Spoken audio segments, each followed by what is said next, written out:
Eu sou puritano. Continuo sendo puritano na minha vida, continuo sendo alguém conservador. Na Assembleia de Westminster, creio nas doutrinas que nós adotamos, mas eu nunca seria o neopuritano.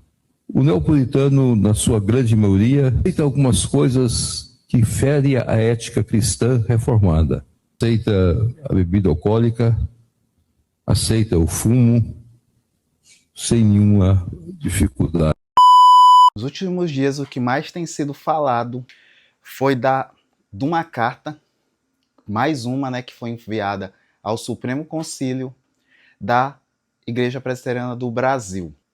Mas o que chamou ainda mais atenção, ou melhor, a forma como nós ficamos sabendo que essa carta foi enviada, foi justamente porque o presidente do Supremo Concílio, o reverendo Roberto Brasileiro, ele fez um vídeo e nesse vídeo ele criticou o neopuritanismo, afirmando que os neopuritanos eles dão ênfase ao vinho na Santa Ceia e que o problema do neopuritanismo está justamente nisso, em eles enfatizarem a questão da bebida alcoólica. Faltou eu falar que pedido foi esse. A carta pedia a inserção do vinho como elemento do sacramento da Santa Ceia, ao invés do suco de uva, que é bastante utilizado. Só que assim, não há problema no pedido, até porque o pedido é bíblico, está embasado na Escritura justamente o pedido, e não a fala do reverendo Roberto Brasileiro, e muito menos os argumentos que ele colocou. Só que o que também é curioso é que ele, de certa forma, oportunizou o momento para fazer essa crítica direta ao neopuritanismo, uma crítica que é baseada tão somente no fato dos neopuritanos, segundo ele, beberem, fumarem cigarro, por exemplo, e todos esses argumentos a gente vai ver melhor nesse vídeo aqui. Fique comigo porque o que ele falou vai ser analisado nesse vídeo, baseado no que a Escritura diz, a palavra de Deus, e bem como as confissões, porque é bom frisar que a fala do reverendo Roberto, ela não desprezou as confissões, pelo menos não foi a intenção dele, porque ele disse que ele mesmo ele é confessional, ele segue a confissão de Westminster, e ele mesmo é um puritano, porém ele enfatizou, ele não é neopuritano. A princípio isso para mim já soou um pouco confuso, porque o que define um puritano e o que define um neopuritano no fim das contas? É isso que nós vamos nos propor a falar no vídeo de hoje. E se você já conhece nosso conteúdo, você já vai deixar o like, porque confia que o nosso conteúdo é edificante. Se você não conhece, meu convite é que você não deixe seu like ainda, não se inscreva. Primeiro assista ao vídeo até o final. Aí sim, considere deixar seu like, se inscrever, somente se o vídeo te agregar. O bloco 1 a gente vai falar agora melhor do caso, tentando resumir brevemente o que já até demos essa explanação na introdução, na abertura. Uma igreja, algum presbitério, algum conselho, alguma igreja enviou essa carta ao Supremo Concílio. O que esta carta basicamente fala? A carta pede que o vinho mesmo e não o suco de uva, seja inserido na ceia. Ao que o presidente do Supremo Concílio, reverendo Roberto, se manifestou com muita preocupação diante disso. E a argumentação do reverendo Roberto, eu posso resumir no seguinte: ele teve uma preocupação com as pessoas alcoólatras e associou esse tipo de pedido ao movimento neopuritano. Não é a primeira vez que eu ouço isso. Eu já ouvi presbíteros uma vez falar para mim: irmãos, temos que nos preocupar com os alcoólatras. Foi a mesma linha que o pastor, presidente do Supremo Concílio, seguiu nessa fala dele. Mas uma pergunta que talvez o presidente, o pastor presidente Roberto brasileiro não tenha atentado é o seguinte, talvez ele não tenha refletido sobre a seguinte pergunta. O Senhor Jesus Cristo, quando instituiu este sacramento, quando ele instituiu esse sacramento, o Senhor Jesus, naquele momento, ele esqueceu das pessoas alcoólatras? Ou melhor, será que não existiam pessoas alcoólatras na época de Jesus? Ou melhor ainda, será que os judeus que tinham o vinho ali no seu dia a dia, nas suas festividades, nas festas do Shabat, o vinho fazendo parte da cultura judaica, da cultura hebraica, será que o Senhor Jesus, será que isso de repente, eventualmente, não gerava o pecado de alcoolismo, o pecado da embriaguez com vinho, ou mesmo culminava nessa doença do alcoolismo? E será que o Senhor Jesus, ao instituir a Santa Ceia, ele não lembrou disso? Ele esqueceu que existia esse problema, existia o problema dos alcoólatras? Ou melhor, mesmo que ele não visse, ele não tivesse visto que havia alcoólatras lá, será que o Senhor Jesus, na sua divindade, na sua presciência, ele não previu que isso seria um problema para os alcoólatras? Vamos agora ao bloco 2 do argumento pastoral. A preocupação do reverendo Roberto, sim, reconheço, ela é uma preocupação legítima. Ela é uma preocupação legítima. Nenhum cristão deve menosprezar o sofrimento de um alcoólatra, assim como não deve menosprezar nenhum pecado que às vezes a gente se escandaliza. Como o álcool é um pecado de se escandalizar muito no meio nacional, brasileiro mesmo. Mas assim como pecados que são escandalosos aqui, como um pecado de adultério, por exemplo, um pecado de fornicação, ainda assim, esses pecados também que nós, naturalmente, por nossa natureza humana, costumamos julgar, menosprezar e se afastar de irmãos que cometem esses pecados, para estes pecados nós também devemos ter a mesma preocupação, a mesma piedade, a mesma caridade e o mesmo zelo. No entanto, a gente não escuta dizer, por exemplo, que o culto, as mulheres não podem ficar no culto porque muitos homens sofrem com um problema relacionado à área sexual, com a pornografia. Então, que os homens possuem atração natural, hormônios, e que a presença feminina pode gerar concupiscência e pecado na área sexual dos homens. Isso não é questionado, bem como qualquer outros tipos de pecados. De repente, a disciplina ela não deve ser divulgada no culto, porque ao divulgar um irmão ou uma irmã que sofre do pecado de fofoca, da má língua, tem uma tendência, precisa de um cuidado maior em relação a isso, ela pode se ver tentada a espalhar aquela disciplina, divulgar para a igreja, falar o que aconteceu, se eventualmente souber o que foi, falar fora da igreja. Então a gente tem que ter cuidado com essa pessoa também. Então é isso, a igreja ela deve acolher, deve disciplinar e ela deve pastorear. Eu vi alguns argumentos, algumas posições de pessoas que, assim como eu, defendem que o vinho seja o elemento da ceia, porque é o elemento instituído por Cristo. O irmão Ademir, o irmão Felipe Macedo, o irmão Davi do Civilização Cristã, inclusive acho que foi o irmão Davi que disse que se o alcoólatra ele ainda está no pecado do álcool, como o reverendo Roberto disse que ele não pode nem sentir o cheiro do álcool, ele não foi transformado, ele não deveria nem estar participando da Santa Ceia, não é mesmo? Se questionar a banalização também da Santa Ceia nesse sentido. As pessoas devem ser acolhidas, devem ser devem ser pastoreadas. Mas toda essa preocupação, tudo isso que eu falei até o momento é válido. Mas isso ainda não responde o ponto que eu considero aqui como central. Nós temos autoridade para alterar um elemento de um sacramento que foi instituído por Cristo? No bloco 3 vamos falar do princípio regulador.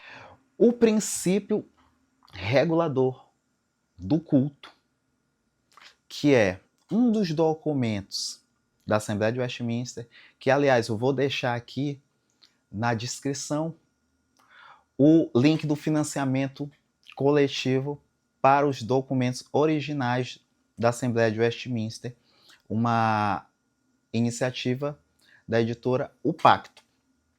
Então, clique no link que lá vai ter o link para o financiamento da reimpressão desses 10 documentos originais da Assembleia de Westminster. E nesse documento da Assembleia, que é o Princípio Regulador do Culto, que é um documento como todos os documentos da Assembleia de Westminster, documento totalmente pautado nas Escrituras, lá fala a forma como Deus determinou que deve ser adorado. Quais elementos pertencem a este sacramento?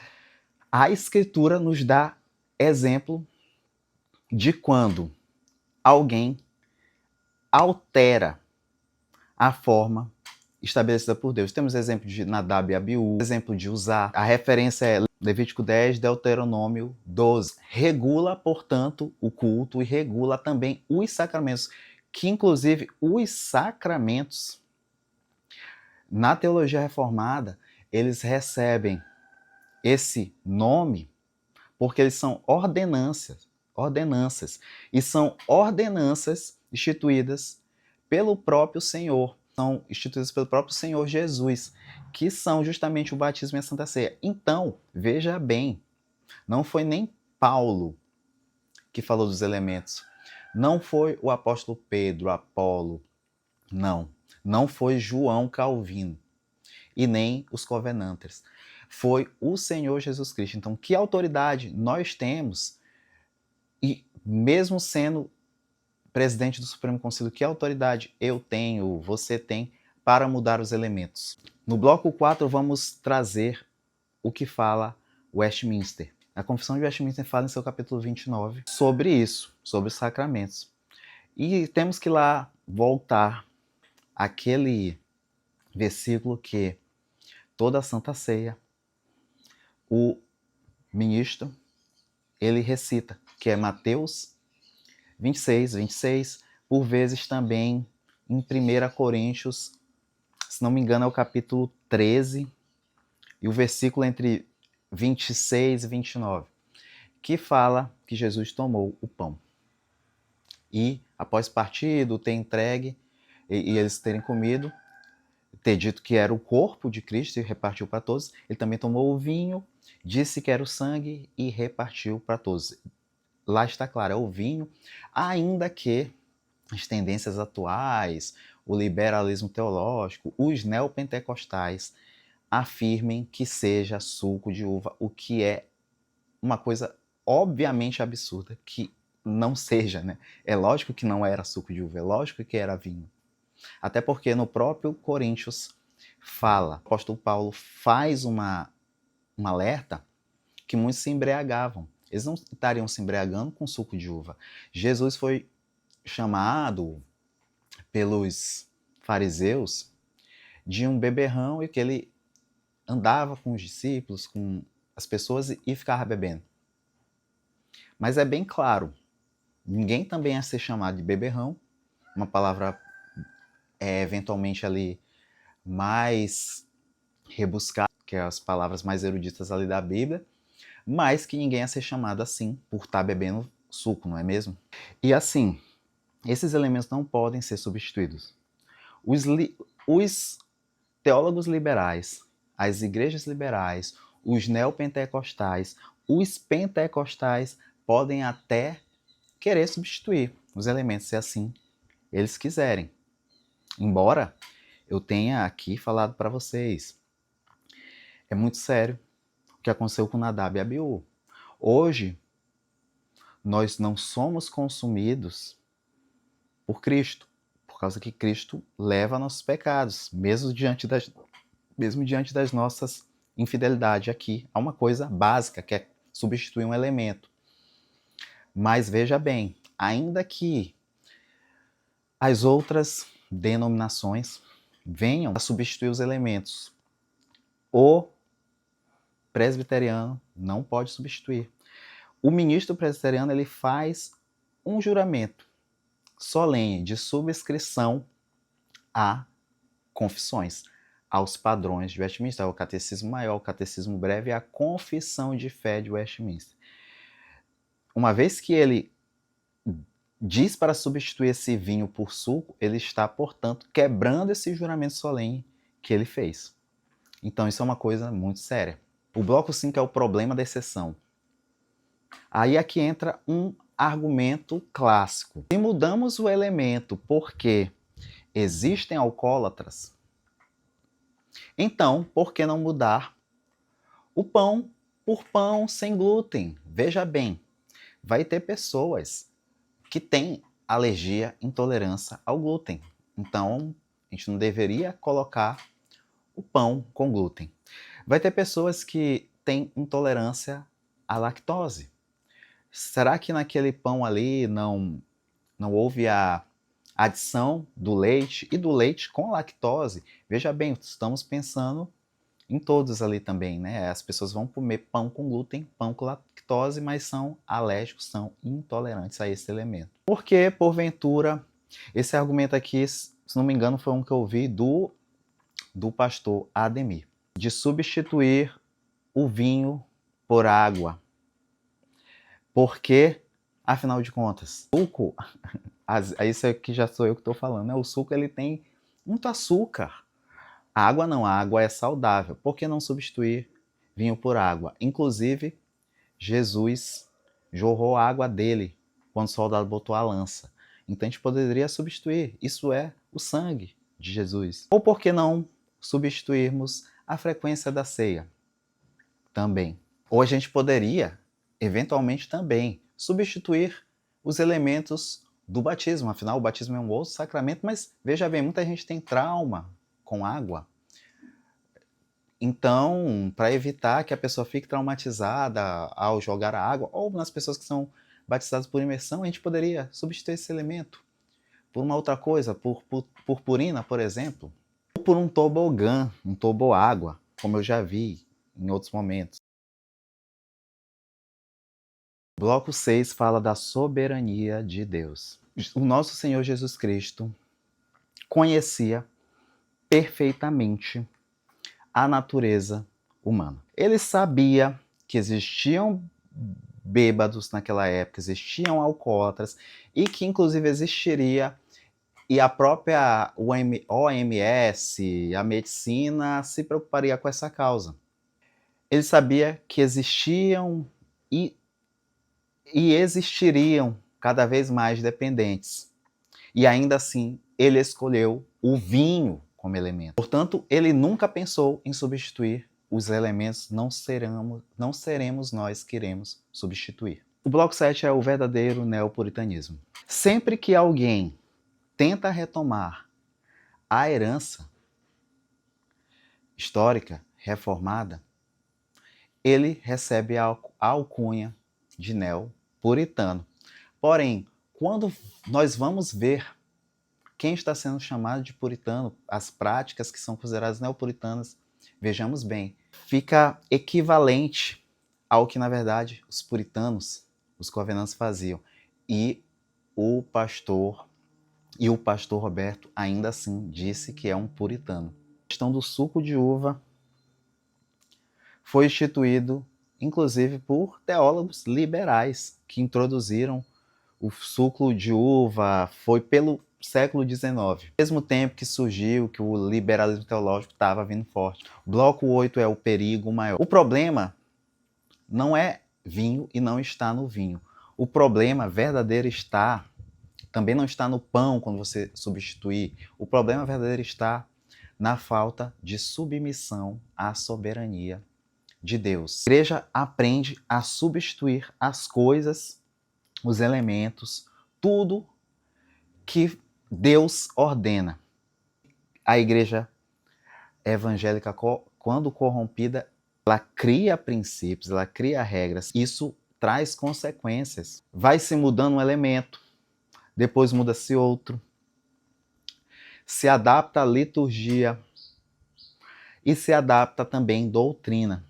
Tudo isso acontece quando se despreza o que a Escritura diz, se despreza o que Cristo ordenou. Porque o homem corrompido, ele raciocina que ele teve mais preocupação que o próprio Senhor Jesus, que Deus teve, que ele pensou em algo que Jesus não pensou.